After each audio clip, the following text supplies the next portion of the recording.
মালিক তুমি জান্নাতে, তোমার পাশে আমায় একটি ঘর বানিয়ে দিও, একটি ঘর বানিয়ে দিও সে বিভীষিকাময় মহাদিনে, তোমার প্রতিবেশী করে নিও। আসসালামু আলাইকুম ওয়া রাহমাতুল্লাহি তাআলা ওয়া বারাকাতুহু। নাহমাদুহু ওয়া নুসাল্লি আলা রাসূলিহিল কারীম, আম্মা বা'দু, ফাআউযু বিল্লাহি মিনাশ শাইতানির রাজীম। বিসমিল্লাহির রাহমানির রাহিম। ওয়া ইযা সাআলাকা ইবাদি আন্নী ফাইন্নী করিব উজিবু দা'ওয়াতাদ দাঈ ইযা দাআন ফালইস্তাজিবু লি ওয়া লিয়ুমিনু বি লাআল্লাহুম ইয়ারশুদুন। সাদাকাল্লাহুল আযীম। রব্বি ইশরাহ লি সাদরি ওয়া ইয়াসসির লি আমরি ওয়াহলুল উকদাতাম মিন লিসানি ইয়াফকাহু কওলি।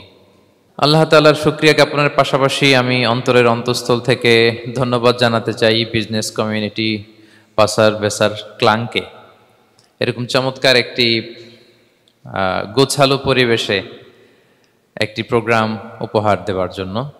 সম্মানিত সুধী, যে টপিকটিকে সামনে রেখে আমি কিছু কথা আপনাদের সামনে উপস্থাপন করব, সেই টপিকটি হচ্ছে আমরা কি করে আল্লাহ তাআলার প্রিয় ভাজন হতে পারি, আমরা কিভাবে আল্লাহ তাআলার নৈকট্য হাসিল করতে পারি, ইবাদতের মধ্য দিয়ে কিভাবে আমরা আল্লাহর আরো প্রিয় হয়ে উঠতে পারি, এই টপিকটা নিয়ে আমরা কিছু কথা শুনবো ইনশাআল্লাহ।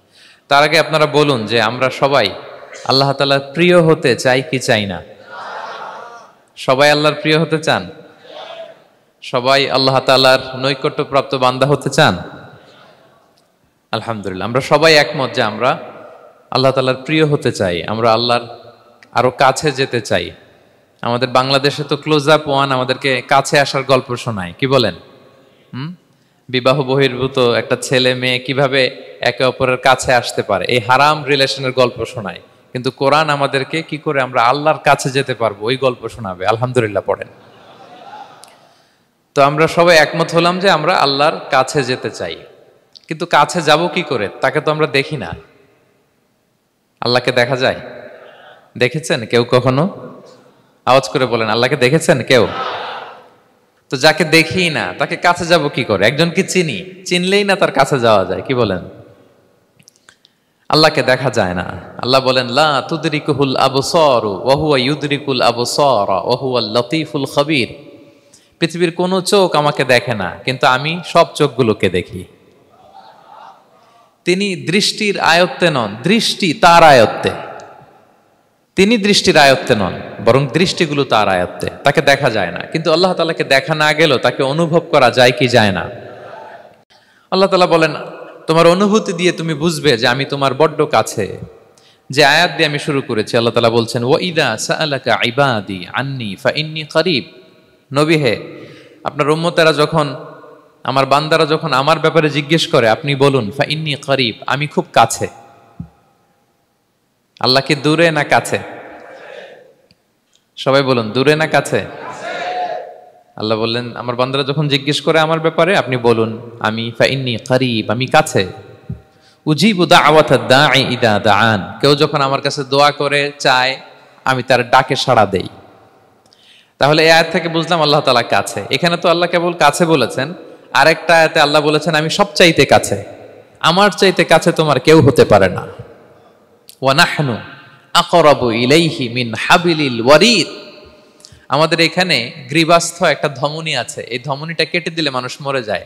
আল্লাহ বলে তোমার এই ধমনীর সাহারক তোমার যত কাছে, আমি আল্লাহ তোমার তার চাইতেও বেশি কাছে। হাবলুল ওয়ারিদের তাফসিরে বেশিরভাগ এসেছে এখানকার সাহারক। কেউ কেউ বলেছেন হাবলুল ওয়ারিদ মানে আমাদের স্পাইনাল কর্ড, মানে আমাদের শির দ্বারা। এটার চেয়ে কাছে আর আমাদের কিছু হতে পারে না। আল্লাহ বলে তোমার শির দ্বারা তোমার যত কাছে, আমি আল্লাহ তোমার তার চাইতেও বেশি কাছে। তাহলে বুঝতে পারলাম যদিও আল্লাহ তাআলাকে দেখা যায় না, কিন্তু তাকে অনুভব করা যায়। আর তিনি বলেছেন তিনি কাছে, ডাকলেই তিনি ডাকে সাড়া দেন, আমরা চাইলেই তার কাছে যেতে পারি। তো আমরা কিভাবে আল্লাহর কাছে যাব, নৈকট্যপ্রাপ্ত বান্দা হব, এটা নিয়ে আমরা কিছু আলোকপাত করবো ইনশাআল্লাহ। আল্লাহ তাআলা পবিত্র কালামুল্লাহ মাজিদে আমাদেরকে জানিয়ে দিয়েছেন কিভাবে আমরা তার আরো কাছে যেতে পারি। এই ফর্মুলাটা কি? এই ইনস্ট্রাকশনটা, এই গাইডেন্সটা আল্লাহ তাআলা আমাদেরকে জানিয়ে দিয়েছেন। তিনি বলেছেন, কোরআনে আল্লাহ তাআলা বলেছেন, ওয়াসজুদ ওয়াকতারিব, যদি তোমরা আমার কাছে আসতে চাও তাহলে তোমরা সিজদায় লুটিয়ে পড়ো। তাহলে ফর্মুলা পেয়ে গেছি না? আল্লাহর কাছে যেতে হলে সিজদায় লুটিয়ে পড়তে হবে। আপনি সিজদায় চলে গেলেন তো আল্লাহর কাছে চলে গেলেন। আপনি যখন সিজদা দেন মনে হয় যে আপনি কার্পেটের উপর সিজদা দিয়েছেন, মনে হয় জায়নামাজে সিজদা দিয়েছেন, মনে হয় মসজিদের টাইলসে সিজদা দিয়েছেন, কিন্তু আসলে আপনার সিজদাটা আল্লাহর কুদরতি পায়ের উপরে গিয়ে পড়েছে। ওয়াসজুদ ওয়াকতারিব, আল্লাহ বললেন সিজদা দাও, সিজদায় লুটিয়ে পড়ো, আমার কাছে চলে আসো। এবং হাদিসে বিষ্ণু ইসলাম বলেছেন, আকরাবু মা ইয়াকুনুল আবদু মির রাব্বিহি ওয়া হুয়া সাজিদ ফাআকসিরু ফীহি দুআ। বান্দা যখন সিজদায় চলে যায় তখন বান্দা আল্লাহর সবচাইতে কাছে চলে যায়। ফাআকসিরু ফীহি দুআ, তাই ওই সময়টাতে তোমরা বেশি বেশি দোয়া করো, আল্লাহর কাছে চাও, কারণ এটা একটা মাহেন্দ্রক্ষণ। কি বলেন? সিজদায় যখন চলে গেলাম আল্লাহর সবচেয়ে কাছে চলে গেলাম, বিষ্ণু শিখালেন এই সুযোগটা কাজে লাগাও, তখন বেশি বেশি কি করো? দোয়া করো। দীর্ঘ সময় সিজদায় পড়ে থাকার জন্য বিষ্ণু ইসলাম আমাদেরকে উৎসাহিত করেছেন। দীর্ঘ সময় তিনি সিজদা দিতেন। বিষ্ণু ইসলামের সিজদাগুলোকে আমাদের সিজদার মতো ছিল ভাই? আম্মা জান আয়েশা রাদিয়াল্লাহু তাআলা আনহা বলেন, বিষ্ণু ইসলামের তাহাজ্জুদের নামাজের এক একটা সিজদা ছিল এরকম, কোরআনের 50টা আয়াত তেলাওয়াত করতে যত সময় লাগে বিষ্ণু ইসলামের এক একটা সিজদা ঠিক ততটা লম্বা ছিল। এত দীর্ঘ সময় বিষ্ণু ইসলাম সিজদায় পড়ে থাকতেন। তো বিষ্ণু বলেছেন, তুমি যখন সিজদায় পড়ো আল্লাহর সবচেয়ে কাছে চলে যাও, সো ওই টাইমটাতে দোয়া করো। কি দোয়া করব? বিষ্ণু ইসলাম সিজদায় পড়ে তাসবিহ পড়তেন, সুবহানা রাব্বিয়াল আ'লা, সুবহানা রাব্বিয়াল আ'লা। এর অর্থটা খুব সুন্দর। এর অর্থটা আপনারা জানেন? সুবহানা রাব্বিয়াল আ'লা মানে আমি আমার রবের পবিত্রতা ঘোষণা করছি, যিনি হচ্ছেন আল আ'লা, সর্বোচ্চ, সবচেয়ে বড়, তার চেয়ে বড় কেউ হতে পারে না। আরবিতে আল আ'লা শব্দের অর্থ হচ্ছে সবচেয়ে উঁচু, সবচেয়ে বড়, সর্বোচ্চ, এটাকে বলে আ'লা। আর আরবিতে সবচেয়ে খাটো, সবচেয়ে নিচু, সবচেয়ে নিম্নে, এটার আরবি হচ্ছে আল আসফাল। এটাকে কি বলে? আল আসফাল। আল্লাহ তাআলা কোরআনে বলেছেন, ইন্নাল মুনাফিকিনা ফিদ দারকিল আসফালি মিনান নার, মুনাফিকেরা জাহান্নামের একেবারে নিচে থাকবে, নিচে। তাহলে সবচেয়ে নিচু অবস্থানকে বলে আসফাল, আর সবচেয়ে উঁচু অবস্থানকে বলে আ'লা। আওয়াজ করে বলুন, সবচেয়ে উঁচু অবস্থানকে বলে? আমরা ওইটাই বলি আল্লাহকে, সুবহানা রাব্বিয়াল আ'লা, আমি আমার রবের পবিত্রতা ঘোষণা করছি, যিনি আ'লা, সর্বোচ্চ। আচ্ছা একটু খেয়াল করে বলেন তো, তিনি যখন আ'লা তখন আমাদের অবস্থাটা কি? সেজদা মানে হচ্ছে আমার কপাল, আমার নাক, মানুষ তার দেহের সবচাইতে দামি অঙ্গ মাটিতে ঘষতে শুরু করে ওই টাইমে, ঠিক কিনা? মানে আমার ইগো, আমার অহংকার, আমার দাম্ভিকতা সবকিছু ঝেড়ে ফেলে দিয়ে আমি আমার সর্বোচ্চ সাবমিসিভনেস, লয়ালটি, আনুগত্য, হাম্বলনেস, বিনয় আল্লাহর কাছে দেখাচ্ছি। সেজদায় আমরা যত ছোট হই এর চেয়ে ছোট আর হওয়া যায় না। সেজদায় আমরা যতটা বিনয়ী হই একটা মানুষ এর চেয়ে বিনয়ী আর হতে পারে না। এই তো নামাজ শুরু করলাম, আল্লাহু আকবার, এরপর রুকুতে জাস্ট বো ডাউন আর হেড, মাথা একটু ঝুঁকালাম, আর সেজদায় একেবারে মাথাটারে কি করলাম? মাটিতে মিলিয়ে দিলাম। তার মানে আমি চলে গেলাম আসফালে। আসফাল মানে সবচেয়ে নিচে, আমি চলে গেলাম সবচেয়ে, আর সবচেয়ে নিচে যে আমি ঘোষণা দিলাম সুবহানা রাব্বিয়াল, মানে হে রব, আপনার প্রশংসা, আপনার পবিত্রতা, আপনি আ'লা। আল্লাহ, আমি আর নিজেকে এর চেয়ে তুচ্ছ করতে জানি না, এর চেয়ে ছোট আর করতে পারি না, আমি আমার নিজেকে উজাড় করে দিলাম, সবচেয়ে ছোট, তুচ্ছ, নগণ্য করে আপনার সামনে উপস্থাপন করে আমি ঘোষণা দিচ্ছি সুবহানা রাব্বিয়াল আ'লা। পবিত্রতা সেই রবের যিনি আ'লা, সর্বোচ্চ। সুবহানাল্লাহ পড়েন। তাহলে সিগনিফিকেন্সটা বুঝতে পারছেন কেন বিষ্ণু ইসলাম এটা পড়তেন সুবহানা রাব্বিয়াল আ'লা? কারণ আমি থাকি সবচেয়ে আসফালে, নিচে, আর তখন আমি ঘোষণা দেই, glory be to Allah the most high, the most high, the most high, আ'লা। আল্লাহ, আমি একেবারে নিচে, কিন্তু তুমি হচ্ছে আ'লা। মজার ব্যাপার হচ্ছে সেজদায় আপনি যত নিচেই থাকেন না কেন, মাথা নাক নিচু করে ফিসফিস করে যাই বলেন না কেন, এটা মুহূর্তে আল্লাহর আরশে চলে যায়। আপনি নিচু হবেন কিন্তু কথা চলে যাবে আল্লাহর আরশে। এজন্য বিষ্ণু ইসলাম বলতেন, মান তাওয়াদা তারাফা, যে নিচু হয় আল্লাহ তারে টেনে উপরে উঠায়। আপনি সেজদা দাও মানে কি? নিচু হওয়া, ছোট হওয়া। তো বিষ্ণু ইসলাম বলেছেন, বেশি বেশি সেজদা দাও, তাহলে আপনার মর্যাদা সম্মান বাড়াই দিবে কে? সম্মানিত ভাইয়েরা, আমরা শুধু সেজদায় যে সুবহান রাব্বিয়াল আলা এটাই পড়ি, 3 বার শুধু এটাই পড়ি, কিন্তু বিষ্ণু সাল্লাল্লাহু আলাইহি ওয়াসাল্লাম সেজদায় যে আরো অনেক দোয়া পড়তেন, সেগুলো কি পড়েন আপনারা? বিষ্ণু সাল্লাল্লাহু আলাইহি ওয়াসাল্লাম সুবহান রাব্বিয়াল আলা এর পাশাপাশি তিনি সিজদায় যেয়ে পড়তেন সুবহানাকা আল্লাহুম্মা রাব্বানা ওয়া বিহামদিকা আল্লাহুম্মা গফিরলি। এটা জানি না আমরা অনেকে। সুবহানাকা আল্লাহুম্মা রাব্বানা ওয়া বিহামদিকা আল্লাহুম্মা গফিরলি এর অর্থ হচ্ছে, হে আমার রব, আপনার পবিত্রতা ঘোষণা করছি, আপনার প্রশংসা আমরা করছি, আল্লাহ আপনি আমাকে ক্ষমা করে দেন, আল্লাহুম্মা গফিরলি। এই দোয়াটা বিষ্ণু সাল্লাল্লাহু আলাইহি ওয়াসাল্লাম পড়তেন। এছাড়াও বিষ্ণুই পড়তেন সুবুহুন কুদ্দুসুন রব্বুল মালাইকাতি ওয়ার রূহ, সকল ফেরেশতাদের অধিপতি রব, সবচেয়ে বড় ফেরেশতা যার 600 পাখা, জিবরাইলের রব, সেই রবের প্রশংসা আমি করছি। তিনি সুবুহ, তিনি কুদ্দুস, তিনি মহাপবিত্র, the most pure, the most high. এভাবে বিষ্ণু সাল্লাল্লাহু আলাইহি ওয়াসাল্লাম আল্লাহর প্রশংসা করতেন। তিনি আরো পড়তেন আল্লাহুম্মা গফিরলি যুনুবি কুল্লাহ দিক্কাহু ওয়া জুল্লাহ আউওয়ালাহু ওয়া আখিরাহ আলানিয়াতাহু ওয়া সিররা। আল্লাহ আপনি আমার গুনাহ মাফ করেন, ছোট গুনাহ, বড় গুনাহ, প্রকাশ্য গুনাহ, গোপন গুনাহ, ইচ্ছায় করেছে যে গুনাহ, অনিচ্ছায় করেছে যে গুনাহ, আল্লাহ সব গুনাহ আপনি মাফ করে দেন। সিজদায় লুটিয়ে পড়ে বিষ্ণু সাল্লাল্লাহু আলাইহি ওয়াসাল্লাম এই দোয়াগুলো পড়তেন। তো এখন থেকে সিজদায় এই দোয়াগুলো, লম্বা চূড়া দোয়া আপনারা করবেন তো? বান্দা যখন সিজদায় লুটিয়ে পড়ে আল্লাহর সবচেয়ে কাছে চলে যায়। এবং তোমরা বেশি বেশি দোয়া করো। আল্লাহ রাসূল সাল্লাল্লাহু আলাইহি ওয়াসাল্লামের একজন সাহাবী, সহিহ মুসলিমে এসেছে, সাহাবীর নাম হচ্ছে রাবিআ। কি নাম? ওনার নাম হচ্ছে রাবিআ ইবনু কাব আল আসলামি রাদিয়াল্লাহু তাআলা আনহু। উনি বলেন কুনতু আবিতু ইনদা রাসূলিল্লাহ, একবার আমি রাত্রিবেলা রাসূল সাল্লাল্লাহু আলাইহি ওয়াসাল্লামের সাথে ছিলাম, কোনো এক কারণে রাসূলের সাথে রাত কাটিয়েছি। তো রাসূল সাল্লাল্লাহু আলাইহি ওয়াসাল্লাম যেহেতু তাহাজ্জুদের সালাত পড়েন, তো তিনি বলেন আমি মাঝরাতে উঠে একটা গামলা দিয়ে, পাত্র দিয়ে অজুর পানি নিয়ে আসছি বিশ্বনবীর জন্য, এনে দিলাম। বিশ্বনবী এত খুশি হলেন, আমাকে বললেন সাল, হে কাব তোমার কি লাগবে চাও। উনি বললেন আসআলুকা মুরাফাকাতাকা ফিল জান্নাহ। উনি বললেন ইয়া রাসূলুল্লাহ, আপনি যদি কিছু চাইতেই বলেন তাহলে আমি জান্নাতে আপনার সাথে থাকতে চাই। দেখেন কিভাবে ওনারা সুযোগ কাজে লাগাতেন। অজুর পানি নিয়ে আসছে, বিষ্ণুবী খুশি হয়ে গেলেন, বলেন তুমি কি চাও? বলে আসআলুকা মুরাফাকাতাকা ফিল জান্নাহ, বড়টাই চাইছে, ছোটখাটো জিনিস চাই নাই। যে নবী হে আমি জান্নাতে আপনার সাথী হতে চাই। বিষ্ণু বললেন আওয়া গায়রা যালিক, আর কিছু চাও, অন্য কিছু লাগবে? বলতেছে না, উরিদু যাক, শুধু এইটাই চাই। তখন বিষ্ণু সাল্লাল্লাহু আলাইহি ওয়াসাল্লাম বললেন আইন্নি আলা নাফসিকা বিকাসরাতি সুজুদ, এই মর্তবা যদি তুমি চাও তাহলে বেশি বেশি সিজদায় লুটিয়ে থাকো। আলাইকা বিকাসরাতি সুজুদ, বেশি বেশি সিজদা দিও। যদি সিজদায় পড়ে থাকতে পারো তাহলে জান্নাতে আমার সাথী হতে পারবা। আল্লাহু আকবার। তাহলে সম্মানিত ভাইয়েরা, সিজদা দেওয়ার মধ্য দিয়ে আমরা আল্লাহর কাছে যেতে পারি। ক্লোজ আপ ওয়ান তো আমাদেরকে হারাম কাছে আসার গল্প শোনায়, কোরআন আমাদেরকে আল্লাহ তাআলার কাছে কি করে আমরা যেতে পারি এই গল্প শোনাচ্ছে। কোরআন বলে ওয়াসজুদ ওয়াকতারিব, সিজদায় লুটিয়ে পড়ো, আমি আল্লাহর কাছে আসো। তাহলে বেশি বেশি সিজদা দেওয়ার মধ্য দিয়ে আমরা আল্লাহ তাআলার প্রিয় ভাজন হতে পারি, আমরা তার কাছে যেতে পারি।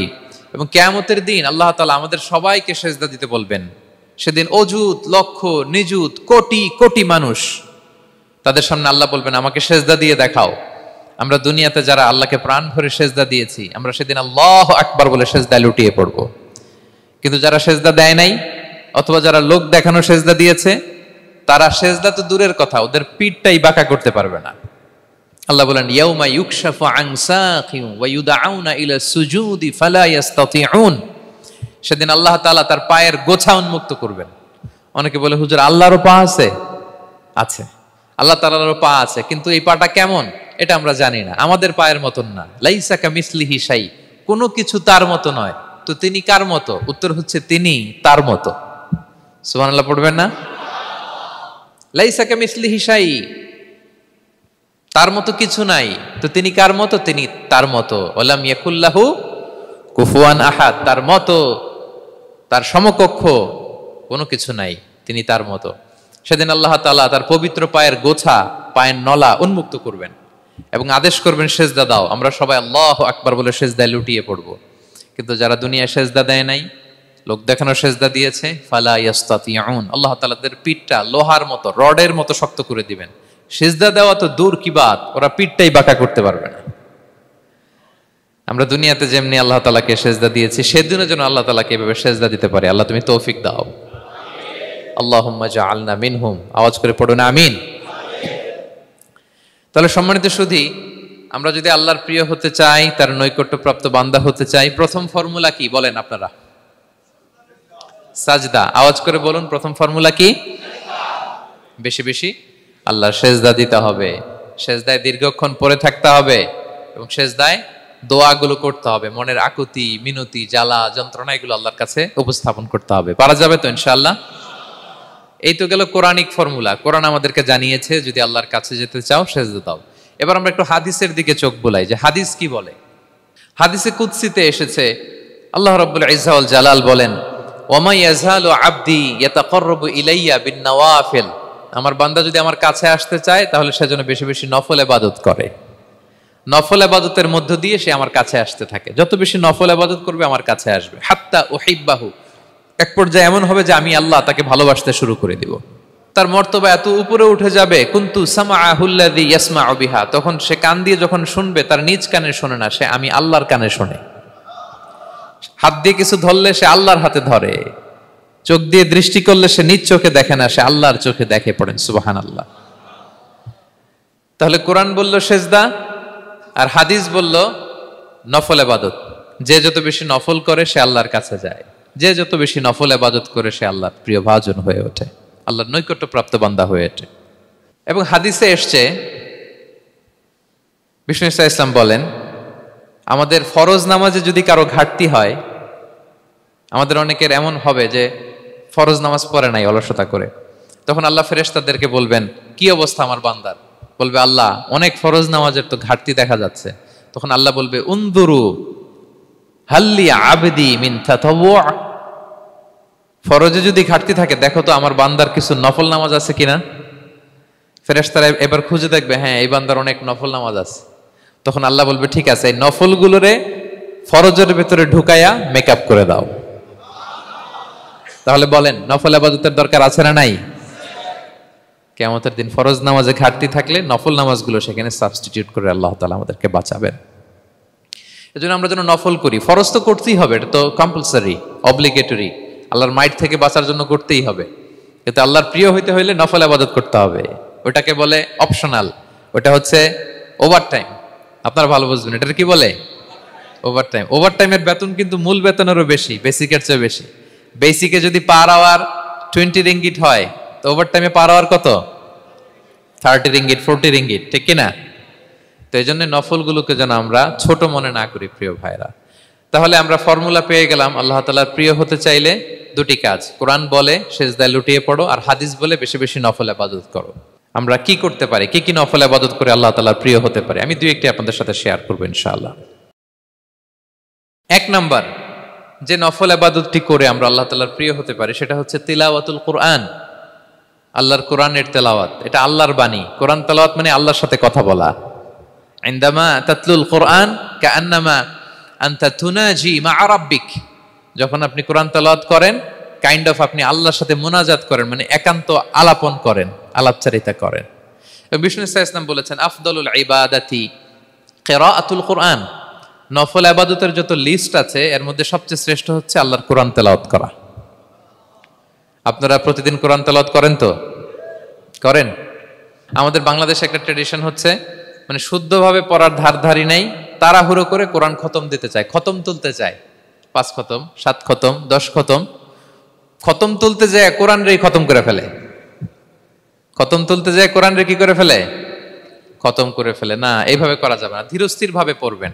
আনাস রাদিয়াল্লাহু তাআলা আনহু বলতেন, রুব্বা কারি লিল কোরআন ওয়াল কোরআনু ইয়ালআনহু, কোরআনের অনেক তেলাওয়াতকারী আছে যারা সওয়াবের পরিবর্তে কোরআনের লানত পায়, কোরআন এদেরকে লানত করে।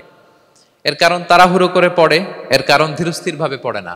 আল্লাহ তাআলা বলছেন ওয়ারাত্তিলিল কোরআনা তারতিলা, তোমরা তারতিলের সাথে কোরআন পড়ো, ধীরস্থির ভাবে, বিশুদ্ধ ভাবে, তাহসিনের সাথে, তাজবিদের সাথে পড়ো। তারতিল মানে কি? আনাস রাদিয়াল্লাহু তাআলা আনহু বলেন বিষ্ণু সাল্লাল্লাহু আলাইহি ওয়াসাল্লামের কিরাআতের ব্যাপারে যে রাসূলুল্লাহ সাল্লাল্লাহু আলাইহি ওয়াসাল্লাম ইয়ামুদ্দু বিহা সাওতাহু মাদ্দান, তিনি যখন কিরাআত পড়তেন টেনে টেনে পড়তেন, তাড়াহুড়ো করে পড়তেন না। কিভাবে পড়তেন? টেনে টেনে পড়তেন। আম্মা জান উম্মে সালামা রাদিয়াল্লাহু তাআলা আনহা বলেন, কানা ইউকাত্তিউ কিরাআতাহু আয়াতান আয়াতান, প্রতি আয়াত পড়ে থামতেন, তাড়াহুড়ো করতেন না। তাহলে বিশ্বনবী টেনে টেনে কোরআন পড়তেন, প্রতি আয়াত শেষে থামতেন, ধীরস্থির ভাবে। তাড়াহুড়ো করা যাবে, প্রতিটা আয়াত শেষে থামতে হবে। আলহামদুলিল্লাহি রাব্বিল আলামিন আর রহমানির রহিম মালিকি ইয়াউমিদ্দিন ইয়্যাকা না'বুদু ওয়া ইয়্যাকা নাস্তাঈন। টেনে টেনে বললাম, প্রতিটা আয়াত শেষেই থামলাম, ঠিক কিনা? ঠিক এভাবে বিষ্ণু ইসা ইসলাম তেলাওয়াত করতেন। এবং তিনি বলতেন, জাইয়িনুল কুরআন বিআসওয়াতিকুম, তোমরা সুন্দর কণ্ঠে, সুললিত কণ্ঠে সুর করে কোরআন পড়ো, সুন্দর করে পড়ো। অনেকে বলে, হুজুর আমার গলায় তো কোনো সুর নাই, আমি কি করব? প্রত্যেকের গলায় কিছু না কিছু সুর আছে। বাথরুমের ভিতরে ঢুকলে বোঝা যায়, যখন কাপড় কাচতেছেন আর গান গাইতেছেন মনের অজান্তে, তখন সুর চলে আসে। কোরআন পড়ার সময় সুর বেরোয় না, না? যার যেরকম সুর ওইটাই আপনি সুন্দর করে পড়বেন। আরব শায়েখরা যেই কণ্ঠে কোরআন পড়তেন, ওই কণ্ঠে আপনি সুর করে তেলাওয়াত করবেন। এবং সহিহ বুখারীর বর্ণনা বিষ্ণু ইসলাম বলেছেন, লাইসা মিন্না মান লাম ইয়াতাগান্না বিল কোরআন, যে কোরআনকে গুনগুনিয়ে সুর করে পড়ে না সে আমার উম্মত নয়। এবার বলেন, কোরআনকে সুর করে ধীরস্থির ভাবে টেনে টেনে থেমে থেমে পড়ার দরকার আছে না নাই? এভাবে পড়বেন তো সবাই? তারতিলের সাথে কোরআন পড়তে হবে। বাসায়, গাড়িতে কোরআনের তেলাওয়াত ছেড়ে দিয়ে রাখবেন। ওয়া ইযা কুরিআল কুরআনু ফাসতামিউ লাহু ওয়া আনসিতু লাআল্লাকুম তুরহামুন, যখন কোরআনের তেলাওয়াত হয় চুপ থাকো, মনোযোগ দিয়ে শোনো, আল্লাহর রহমতের বারিধারা তোমার উপর নাজিল হতে থাকবে। বাসায় কোরআন ছেড়ে দিয়ে রাখবেন। বাসায় কি ছেড়ে দিয়ে রাখেন বলেন? হিন্দি গান, বাংলা গান, কি ছেড়ে দিয়ে রাখেন? লাউড স্পিকারে কোরআন ছেড়ে দিয়ে রাখবেন। গাড়ি চালাচ্ছেন, কোরআন ছেড়ে দিয়ে রাখবেন, রহমতের বারিধারা নাজিল হবে। আর তেলাওয়াত করার সময় তারতিলের সাথে, নাকি খতম উঠাইতে যায় কোরআনের খতম করে দিবেন? হ্যাঁ, না, ধীরস্থির ভাবে পড়তে হবে। তাড়াহুড়ো করে পড়লে আমরা শুনলাম আজকে কোরআন লানত দেয়। কি দেয় ভাই? এমনটা যেন না হয়। তাহলে নফল ইবাদতের লিস্টে আমরা প্রথমেই রাখবো কোরআন তেলাওয়াত। শাহরু রমাদান আল্লাযী উনজিলা ফীহিল কুরআন, এই মাসে কোরআন নাজিল হয়েছে। কোরআন নাজিলের মাসে আমরা যেন বেশি বেশি কোরআন তেলাওয়াত করি। প্রতিটা অক্ষরে 10টা নেকি। পৃথিবীর এমন কোন কিতাব নাই, এমন কি হাদিসের কিতাবও না, বিষ্ণুনবীর হাদিস পড়লেও এটা নাই, শুধু কোরআন, শুধু আল্লাহর বাণী, এক অক্ষরে 10 নেকি। বিষ্ণু ইসলাম বলেন সূরা বাকারার শুরুতে যে আলিফ লাম মিমের মধ্যে এই 3টা অক্ষর বললে যে 10টা নেকি হবে এমন না, বল আলিফু হারফুন ওয়া লামু হারফুন ওয়া মিমুন হারফুন। আলিফ বললে 10 নেকি, মিম বললে 10 নেকি, লাম বললে 10 নেকি, আলিফ লাম মিম বললে 10টা সওয়াব হয়ে যাবে। এই বরকতের কিতাবকে আমরা মসজিদের সেলফে রেখে দিছি। মাকড়সার বাসা, ধুলা বালি পড়ে আছে, এটা পড়ার সময় আমাদের হয় না। আমরা যেন কোরআন তেলাওয়াত করি প্রতিদিন। ফজরের পরে কোরআন তেলাওয়াত করতে হবে। ফজরের পরের মুমিনের ওয়াজিফা বা রুটিন হবে রিসাইটেশন অফ দ্য হোলি কোরআন। আপনারা পড়েন তো ফজরের পরে? হ্যাঁ, একজন বলছে ইনশাআল্লাহ, বাকিরা নাউজুবিল্লাহ। বাকিরা কি? সবাই একসাথে পড়ুন ইনশাআল্লাহ। তাহলে নফল ইবাদতের 1 নম্বর লিস্ট হচ্ছে কোরআন তেলাওয়াত করা। আমরা বেশি বেশি যেন কোরআন তেলাওয়াত করি। আল্লাহ তাআলার প্রিয় হওয়ার যে পদ্ধতি, নফল ইবাদতের মধ্য দিয়ে আল্লাহ তাআলার প্রিয় ভাজন হওয়া যায়। এর 2 নম্বর তালিকা হচ্ছে আত-তাহাজ্জুদ বা কিয়ামুল লাইল, রাতের সালাত। কিসের সালাত? 2 রাকাত করে মাঝরাতে যে সালাতটা বিষ্ণু ইসলাম পড়তেন এটাকে বলে কিয়ামুল লাইল বা তাহাজ্জুদ।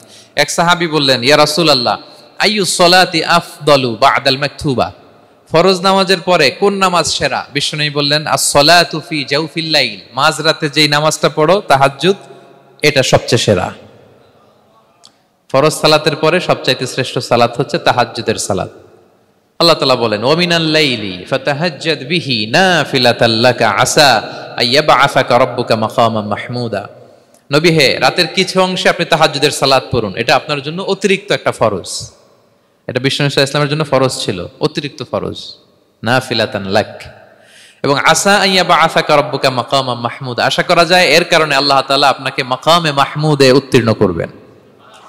মাকামে মাহমুদ হচ্ছে এমন একটা স্পেশাল জায়গা, একটা মাকাম, যেই জায়গায় দাঁড়িয়ে বিষ্ণু ইসা ইসলাম আমাদের জন্য সুপারিশ করবেন। মাকামে মাহমুদে দাঁড়িয়ে বিষ্ণু ইসা ইসলাম আমাদের জন্য সুপারিশ করবেন। তাই আমরাও যারা তাহাজ্জুদের সালাত আদায় করবো, আমাদেরকে এরকম মাকামে মাহমুদ মানে সুউচ্চ মর্যাদার আসনে আল্লাহ তাআলা নিয়ে যাবেন।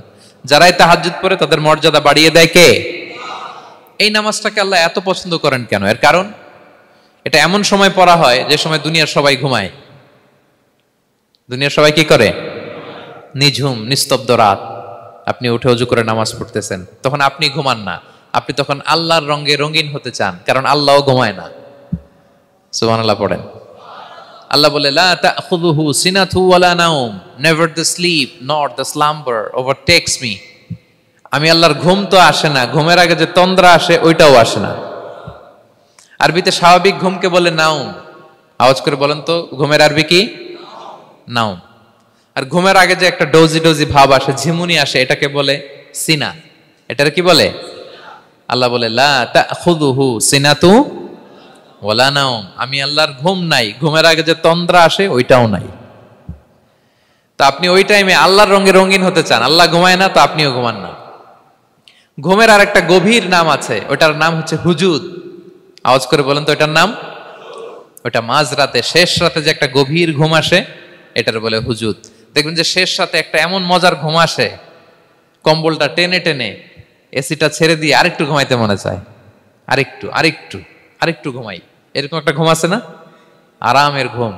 তো এই আরামের মাঝরাতের গভীর ডিপ স্লিপিং, ওইটারে আরবিতে বলে হুজুদ। ওইটারে আরবিতে কি বলে? এই হুজুদের ঘুমকে স্যাক্রিফাইস করে যে নামাজটা পড়া হয়, ওইটাকেই বলা হয় সলাতুল হুজুদ বা সলাতুত তাহাজ্জুদ। পড়েন সুবহানাল্লাহ। হুজুদকে স্যাক্রিফাইস করে আপনি নামাজ পড়েছেন, এজন্য এই নামাজটার নাম সলাতুল হুজুদ বা সলাতুত তাহাজ্জুদ। ওয়া মিনাল লাইলি ফাতাহাজ্জাদ বিহি নাফিলাতাল লাক আসা আইয়া বাআসাকা রাব্বুকা মাকামান মাহমুদা। আপনি যদি প্রশংসার স্থানে উন্নীত হতে চান, তাহলে এই রাতের সালাত পড়তে হবে।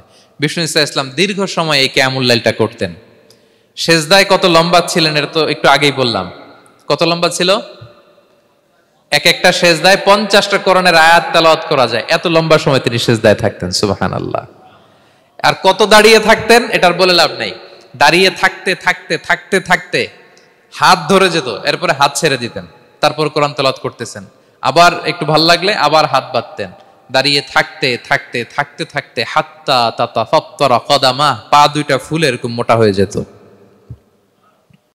আম্মা জান আয়েশা বলতেন, ইয়া রাসূলুল্লাহ কদ গুফিরা লাকা মা তাকদ্দামা মিন যামবিকা ওয়া মা তাআখার। আপনার তো এমনিই গুনাহ নাই, কিন্তু আল্লাহ ঘোষণা দিয়েছে আপনার আগের পরের সব গুনাহ মাফ।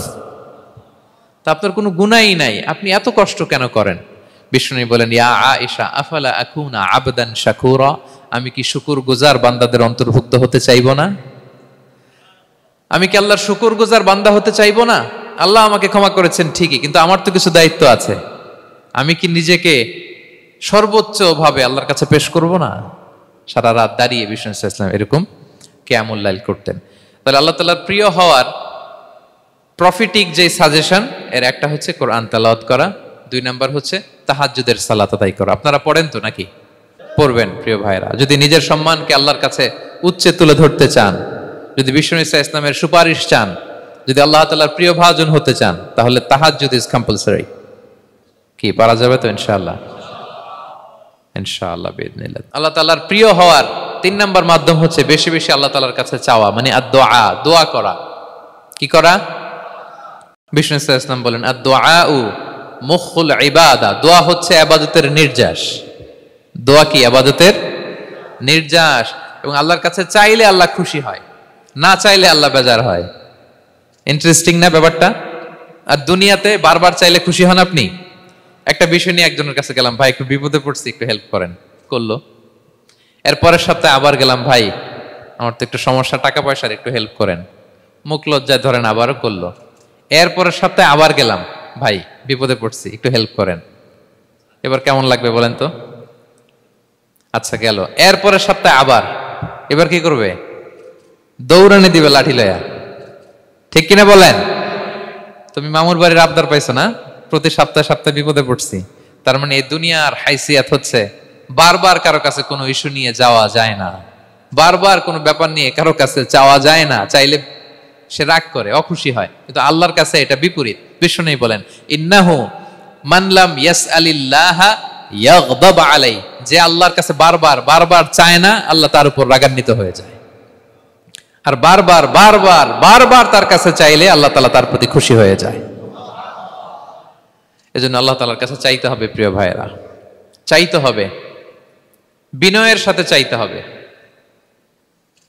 চোখের পানি ছেড়ে চাইতে হবে, একাগ্র চিত্তে চাইতে হবে, চাওয়ার মতো চাইতে হবে। চাওয়ার মতো চাইলে আল্লাহ দেয়। যারা চাইতে পারে আল্লাহর কাছে, তারা আল্লাহর কাছ থেকে নিয়ে ছাড়ে। দেখবেন যেই বাচ্চা কাঁদে বেশি, ওই বাচ্চাকে মা দুধ খাওয়ায় বেশি, ঠিক কিনা? আর যেটা কাঁদে টাদে না, ওইটা টেক কেয়ারও কম। যেই ফ্যামিলিতে অনেক বাচ্চা কাচ্চা, দেখবেন যেটা কাঁদে বেশি, ওইটা টেক কেয়ারও বেশি। তো আপনি যত চাইবেন আল্লাহ তাআলা তত খুশি হয় আপনার প্রতি। কিভাবে চাবো? একাগ্র চিত্তে চাইতে হবে। আমরা অনেক সময় দোয়াও করি, আবার আরেক দিকে তাকায় আছি। এই যে দোয়া করতেছি, দেখেন, আল্লাহুম্মা আমিন, রব্বানা আতিনা ফিদ দুনিয়া হাসানা ওয়া ফিল আখিরাতি হাসানা। দোয়াও করতেছে, ইন্টেরিয়র ডিজাইনও দেখতেছে। এটা দোয়া হইছে? কথা বলেন না কেন? দোয়া হইছে?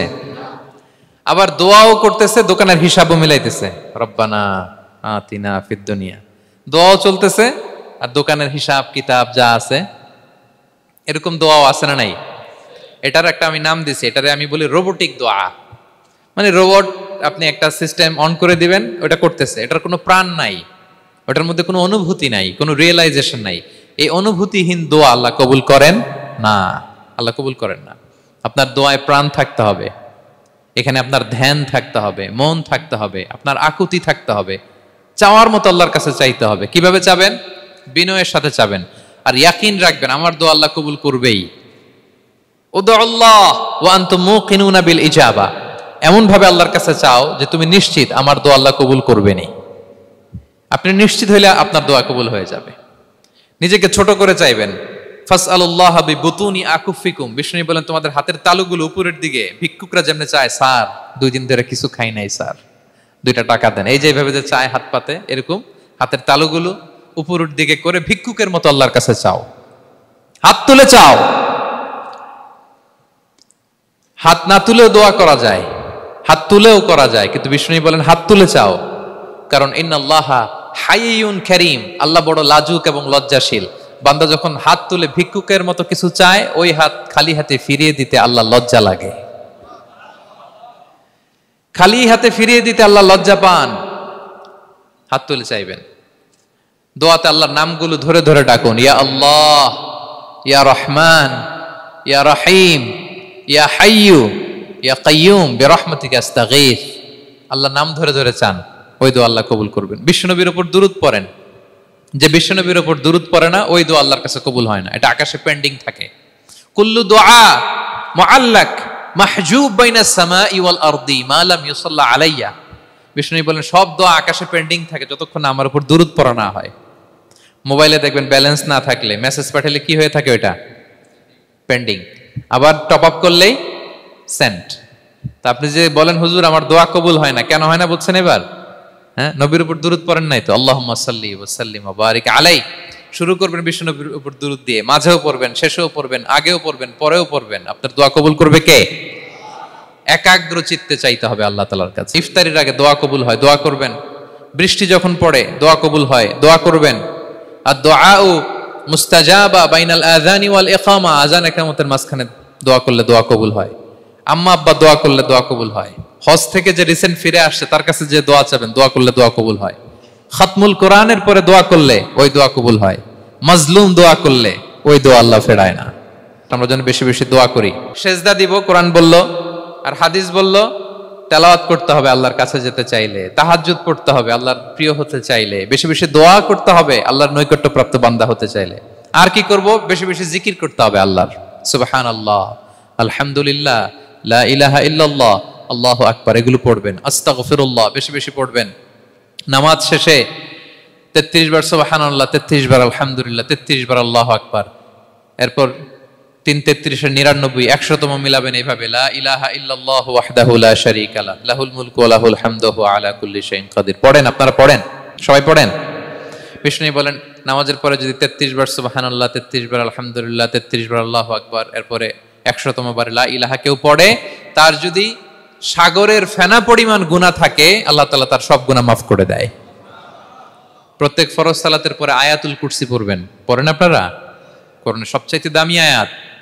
বিশ্বনবী বলেন, মান ক্বারা আয়াতাল কুরসি দুবরা কুল্লি সালাতিন মাকতুবাতিন লাম ইয়ামনাহু মিন দুখুলিল জান্নাতি ইল্লাল মাউত।